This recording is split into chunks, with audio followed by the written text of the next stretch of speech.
अस्सलाम वालेकुम व्यूअर्स, कैसे हैं आप सब लोग। होपफुली सब लोग ठीक होंगे, खैरियत से होंगे। Welcome again to my YouTube channel. तो आज मैं आपके लिए लेकर आई हूँ प्रोटीन, फाइबर, कैल्शियम से भरपूर ये बहुत ही ज़्यादा टेस्ट और हेल्दी लड्डू की रेसिपी। अगर तो आपके भी हाथ, पैर, टांगों और घुटनों या फिर कमर में दर्द रहता है, हड्डियाँ कमज़ोर हैं, खून की कमी है, तो ऐसे में यकीन माने आपके लिए ये लड्डू बहुत ही ज़्यादा फ़ायदेमंद होने वाले हैं। आपने रोज़ एक लड्डू 2 से 3 महीने लगातार खाने हैं तो आपकी ये सारी परेशानियां जो है ना वो जड़ से ख़त्म हो जाएंगी।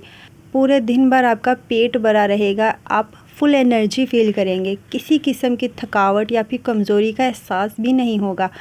तो इन लड्डुओं की रेसिपी आप ज़रूर ट्राई कीजिएगा, बहुत ही टेस्टी बनते हैं। तो चलें फिर स्टार्ट करते हैं। अच्छा जी, यहाँ पे मैंने एक कढ़ाई ली है और उसमें 1 से 1.5 चम्मच घी डाल देंगे। जैसे ही घी हल्का सा गर्म होगा उसमें कुछ हम नट्स या फिर ड्राई फ्रूट जो हैं उनको रोस्ट करेंगे। और घी आप लोगों ने देसी लेना है, तो डालडा घी लेंगे तो उसका कोई इतना फ़ायदा नहीं है, देसी घी लेंगे तो इसके जो फ़ायदे हैं ना वो दुगने से भी तिगने हो जाएंगे। तो सबसे पहले तो यहाँ पे ये जो 3 ड्राई फ्रूट्स मैंने लिए हैं जिसमें बादाम, पिस्ता और काजू है, इनको हम हल्का सा रोस्ट करेंगे 2 से 3 मिनट के लिए लो टू मीडियम फ्लेम पे। और इतनी देर के लिए रोस्ट करेंगे कि इनका कलर जो है ना वो हल्का सा चेंज हो जाए। अब इसमें डालेंगे मस्क मेलन सीड्स यानी कि खरबूजे के बीज, और साथ ही इसमें डाल देंगे सनफ्लावर सीड्स, सूरजमुखी के बीज, और यहाँ पे मैंने तकरीबन आधा कप लिए हैं सेसमी सीड यानी कि तिल। सनफ्लावर सीड्स जो हैं वो मैंने 1/4 कप लिया है, 1 कप का जो चौथा हिस्सा होता है ना वो वाला। तिल और ये जो खरबूजे के बीज हैं ये मैंने आधा कप इसमें शामिल किए हैं। और बाकी के ये जो तीनों ड्राई फ्रूट्स हैं, पिस्ता, बादाम और काजू, ये मैंने तीनों इक्वल क्वांटिटी में लिए हैं, 1 कप भर के। अगर आप लोगों को ग्राम्स में इनकी क्वांटिटी चाहिए तो वो मैं डिस्क्रिप्शन में ऐड कर दूँगी, आप वहाँ पे जाके देख लीजिएगा।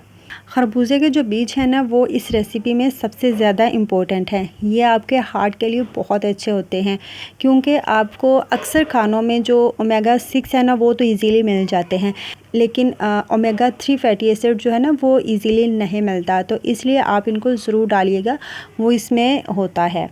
तिलों में 97% तक कैल्शियम और 81% तक आयरन होता है। मैग्नीशियम, फास्फोरस और जिंक काफ़ी ज़्यादा मिकदार में पाए जाते हैं, जो स्ट्रॉन्ग बोन्स के लिए बहुत ज़रूरी है, हड्डियों को कमज़ोर होने से बचाते हैं। ये आयरन और विटामिन बी का अच्छा सोर्स हैं जो एनर्जी लेवल बढ़ाते हैं। एंटीऑक्सीडेंट्स और जिंक इम्यून सिस्टम को स्ट्रॉन्ग करते हैं। एंटी एजिंग प्रॉपर्टीज़ भी होती हैं इसमें। तो तिल जो है वो आप अपनी डेली रूटीन की जो डाइट है ना उसमें भी ज़रूर शामिल रखें। 1 चम्मच खा लिया करें, चाहे सुबह चाहे शाम को, और साथ में 1 कप या 1 गिलास दूध लाजमी पिया करें, तो इससे आपको बहुत फ़ायदा मिलेगा। तो सारी चीज़ें अच्छे से रोस्ट हो गई हैं, उनको एक बाउल में निकाल दिया ताकि वो ठंडी हो जाए। अब उसी कढ़ाई में 1 टेबलस्पून भर के देसी घी और शामिल करेंगे, हल्का सा गर्म करेंगे और उसमें शामिल कर देंगे ये 1.5 कप पिसा हुआ नारियल। इसको मैंने घर में ही मिक्सी जार में पीस लिया था। एक वो जो मिलता है ना पूरा एक नारियल का पीस, जिसको खोपा भी कहते हैं या फिर ठूठी भी कहते हैं, हमारे यहाँ तो ज़्यादा ठूठी कहते हैं। तो वो एक मैंने लेके उसको छोटे छोटे टुकड़े करके मिक्सी जार में डाल के ग्राइंड कर लिया था। तो इस तरह से ये एक बारीक सा बुरादा बन जाता है। तो इसी तरह का आप लोगों ने जो कोकोनट है ना वो लेना है। वैसे तो मार्केट से भी डेसिकेटेड कोकोनट मिल जाता है, आप वो भी यूज़ कर सकते हैं, लेकिन उसका कोई फ़ायदा नहीं है। आप इसी तरह जो फ्रेश कोकोनट मिलता है ना, आजकल वैसे भी मार्केट में बहुत फ्रेश आ रहे हैं, तो आप ये लेके घर में ही मिक्सी जार में इसको इस तरह पीस सकते हैं। कोकोनट जो है वो हमारे ब्रेन और मेमोरी को बूस्ट करता है। नारियल में लॉरिक एसिड होता है जो बॉडी को इन्फेक्शन से बचाता है, मेटाबॉलिज्म बढ़ाता है और वेट कंट्रोल में मदद करता है अगर लिमिटेड यूज़ किया जाए तो। कोकोनट फाइबर रिच होता है, डाइजेशन इम्प्रूव करता है और कॉन्स्टिपेशन दूर करता है। ये हमारी स्किन को सॉफ्ट और ग्लोइंग भी बनाता है, डैंड्रफ और हेयर फॉल को कम करता है, ये तो सब लोग ही जानते हैं। 2 से 3 मिनट के लिए इसको भी भून कर निकाल देना है। ज़्यादा देर के लिए आप इसको मत भूनिएगा, वरना फिर इसका जो ऑयल है ना वो निकलना स्टार्ट हो जाता है, जिससे कि हमारे लड्डू जो है ना वो अच्छे से जुड़ नहीं पाएंगे। अब यहाँ पे कढ़ाई में मैंने दोबारा 1 से 1.5 चम्मच घी और शामिल कर दिया, उसको हल्का सा गर्म होने दिया, फिर उसमें ऐड कर दिए हैं मखाने। और अगर मखानों की बात करें तो मखानों में प्रोटीन, फाइबर के साथ साथ मिनरल्स भी होते हैं, जैसा कि मैग्नीशियम, जिंक और पोटेशियम। मैग्नीशियम और जिंक से आपकी नींद बेहतर होती है, जिससे आपको पूरा दिन एनर्जी मिलेगी। और मखाने मैंने 1 कप लिए थे और इनको लो टू मीडियम फ्लेम पे तकरीबन 7 से 8 मिनट के लिए मैंने भूना है। और जैसे ही आप एक मखाना लेके इसको तोड़ेंगे ना तो इजीली टूट जाएगा, तो बस इतनी देर के लिए आप लोगों ने इनको भून लेना है। तो मखाने भी निकाल दिए और सारी हमारी जो बुनाई है वो कंप्लीट हो चुकी है। अब हमने इन सारी चीज़ों को पीसना है। तो यहाँ पे मैंने लिए हैं चने, और चने जो हैं वो मैंने थोड़े से छिलकों समेत ही लिए हैं। इनको पीस लेंगे और इनका पाउडर बना लेंगे। इसी तरह ही जो मखाने हैं और ये जो ड्राई फ्रूट्स भून के रखे हैं इनको भी पीस लेंगे।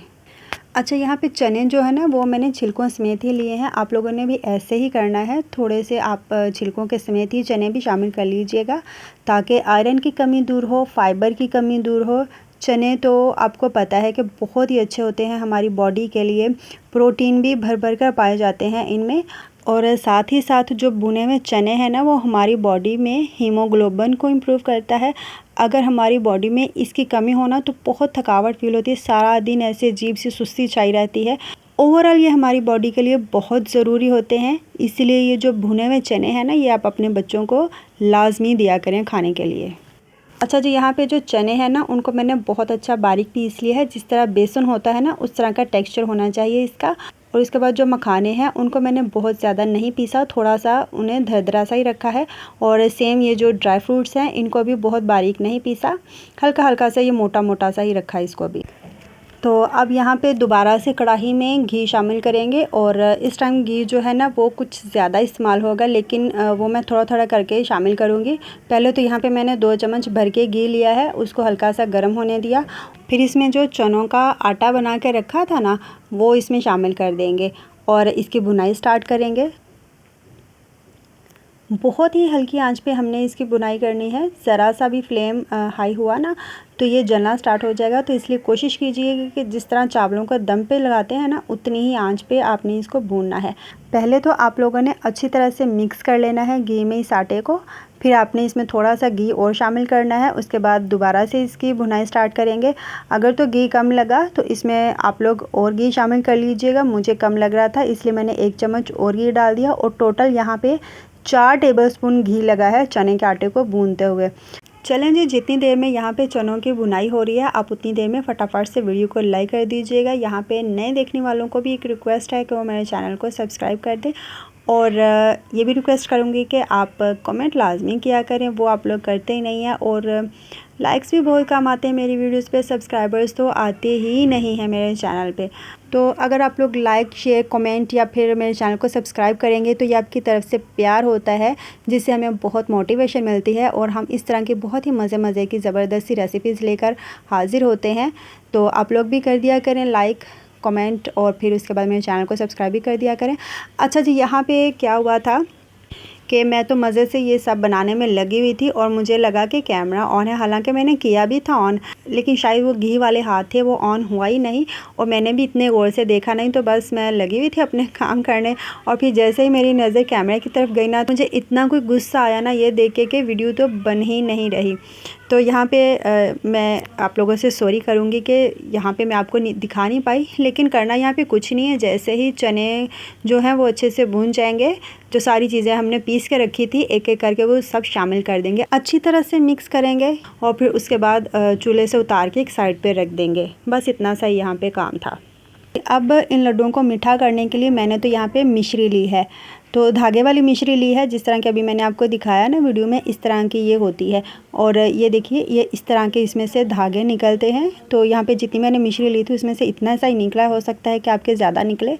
तो यहाँ पे आपने इनको जितने भी धागे नज़र आएंगे ना वो निकाल देने हैं।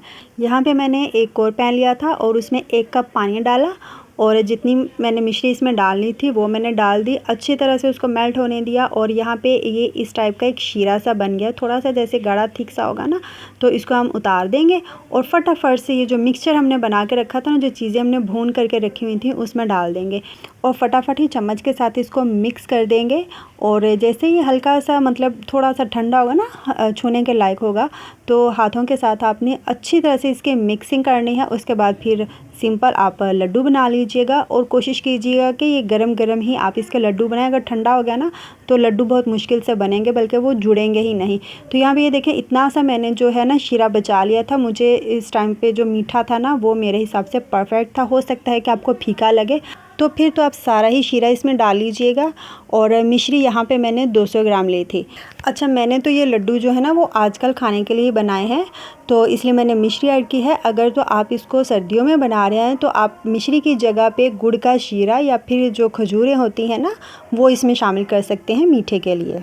तो अब यहाँ पे ये देखें ये जो है वो हल्का सा छूने लायक हो गया है। तो इस तरह मैं हाथों से इसकी मिक्सिंग कर रही हूँ। अभी भी ये इतना ठंडा नहीं हुआ, मुझे बहुत गर्म लग रहा था। तो अगर तो आप लोगों के घर में 1-2 अफराद और हैं तो सारे मिल कर के इसको बना लीजिएगा। गरम गरम ही लड्डू बनाइएगा। तो इस तरह ये देखिए बहुत अच्छे से जो है लड्डू बन जाएंगे।